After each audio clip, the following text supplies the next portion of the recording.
السلام علیکم دوستو، میرا نام ہے ارسلان بخاری اور آپ دیکھ رہے ہیں جستجو ٹی وی۔ جستجو ٹی وی کے معزز دوستو، آپ سب کو میری طرف سے محرم الحرام بہت بہت مبارک۔ دوستو، آج ہم آپ کو خلیفہ اول حضرت سیدنا ابو بکر صدیق رضی اللہ تعالی عنہ کی خلافت کے بارے میں بتانے لگے ہیں۔ خلافت کے بارے میں جون سی آیات قرآن میں نازل ہوئی، آج ہم آپ کو وہ بتائیں گے۔ آقا دو عالم نور مجسم صلی اللہ علیہ وآلہ وسلم کی وفات کے بعد یہ سوال پیدا ہوا کہ ان کا نائب اور خلیفہ کس کو مقرر کیا جائے گا۔ حدیث شریف کی مشہور کتاب سنیں،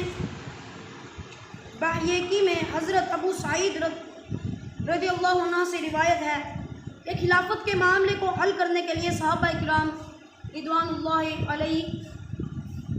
سے روایت اجمعین حضرت سعد بن عبادہ رضی اللہ عنہ کے مکان میں جمع ہوئے،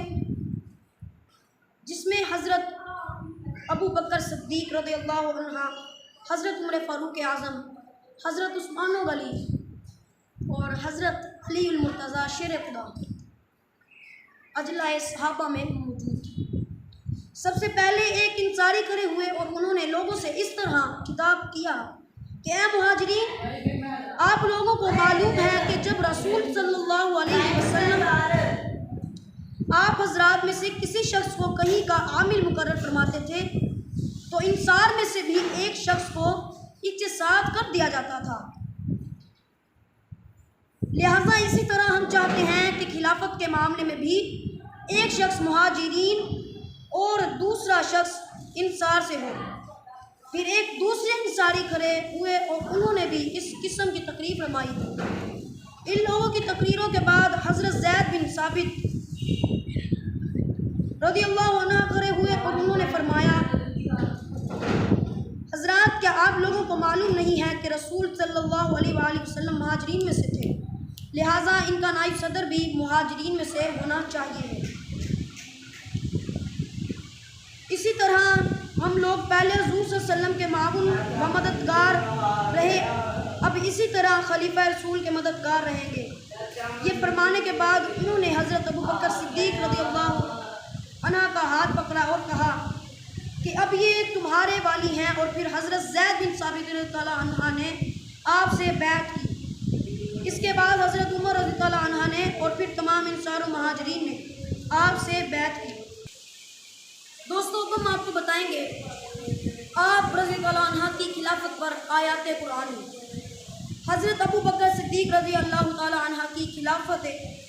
استدلال علماء کرام کی ایک جماعت نے اس آیت کریمہ سے کیا ہے کہ یا ایھا الذین آمنوا من یرتد منکم عن دینہ فسوف یأتی اللہ بقوم یحبهم ویحبونہ اذلۃ علی المؤمنین اعزۃ علی الکافرین یجاہدون فی سبیل اللہ ولا یخافون لومۃ لائم۔ اے ایمان والو، تم میں سے جو کوئی اپنے دین سے پھر جائے گا تو ان قریب اللہ تعالیٰ ایسے لوگوں کو لائے گا کہ وہ اللہ کے پیارے ہیں اور اللہ ان کا پیارا ہے۔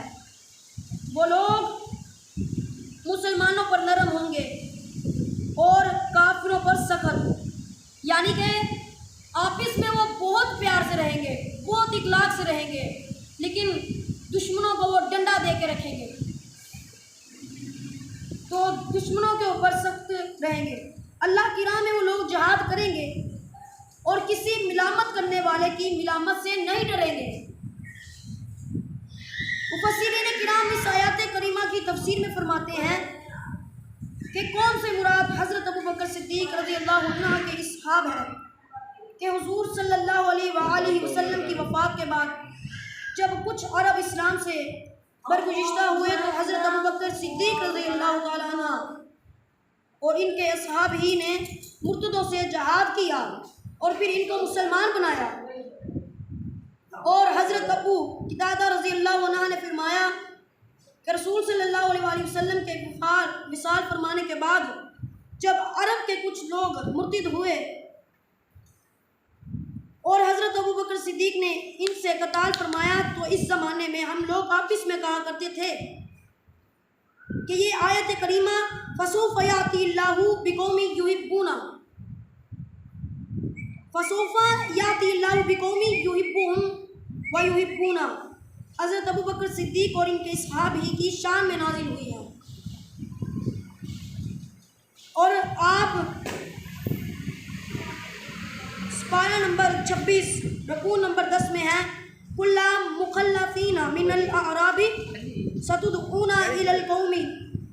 أُولِي بَأْسٍ شَدِيدٍ تُقَاتِلُونَهُمْ أَوْ يُسْلِمُونَ۔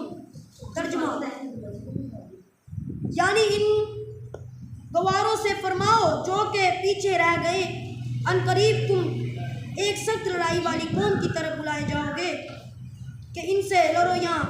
وہ مسلمان ہو جائیں۔ سائمین عزیز وقار، آج کل کے دور میں ہمارے کچھ سنی حضرات ہمارے غیر مسلک لوگوں کے ساتھ بیٹھتے ہیں، ارے بھائی آپ کی ماں کو کوئی گالی دے، سیدھی بات، آپ کی ماں کو کوئی گالی دے، آپ کا غصہ آسمانوں پہ چڑھ جائے گا، آپ کا دل کرے گا میں اس کو قتل ہی کر دوں۔ ارے بھائی شرم کرو، اس کے ساتھ دوستی رکھتے ہو جو تمہارے رسول کی زوجہ محترمہ کو گالیاں دیتے ہیں، جو تمہارے رسول کے دوستوں کو گالیاں دیتے ہیں، تمہارے امت کے جو خلیفہ تھے ان کو گالیاں دیتے ہیں۔ ارے کچھ شرم باقی رہ گئی ہے تو اہل سنت کا نام بدنام مت کرو، کچھ شرم رہ گئی ہے تو اہل سنت کا نام بدنام مت کرو اور ان غیر مسلک سے دوستی مت رکھو۔ اور اگر تمہیں اتنا ہی شوق ہے تو آ کے سنیوں کی مسجد میں